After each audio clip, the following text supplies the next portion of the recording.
Transplant പ്രൊസീജിയറിനെ പറ്റിയെല്ലാം ഞാൻ പറഞ്ഞ്, എൻ്റെ ജേണി എല്ലാം ഞാൻ പറഞ്ഞ്, പിന്നെ നമ്മൾ ചെയ്യുന്ന പ്രൊസീജിയറിനെ പറ്റിയൊക്കെ സംസാരിച്ചില്ലേ. പക്ഷേ അതിലൊക്കെ ഞാൻ വിട്ടുപോയ ഒരു കാര്യമുണ്ട്. അത് ഇന്ന് രാവിലെ കുളിച്ചുകൊണ്ടിരുന്നപ്പോൾ ഓർമ്മ വന്ന കേസാട്ടോ. അപ്പോൾ അതുകൂടി പറയാം.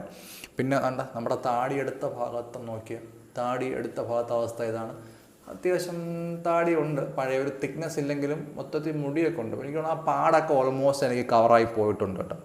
എനിക്കിപ്പോൾ അങ്ങനെ പാടായിട്ട് കാണാനായിട്ടൊന്നുമില്ല, എല്ലാം കവറായി പോയിട്ടുണ്ട്.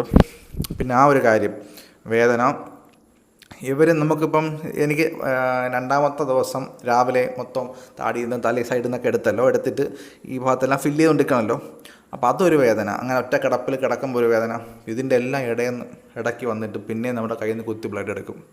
ഫ്രഷായിട്ട് കുത്തി ബ്ലഡ് എടുക്കും. ഈ കുത്തി വെച്ചേക്കുന്ന എടുക്കില്ല, പുതിയതായിട്ട് കുത്തി ബ്ലഡ് എടുക്കും. എന്താണ് അവർക്ക് ഇതിൽ പ്ലാസ്മ ഇടയ്ക്കിടയ്ക്ക് ഇങ്ങനെ സ്പ്രേ ചെയ്യണം.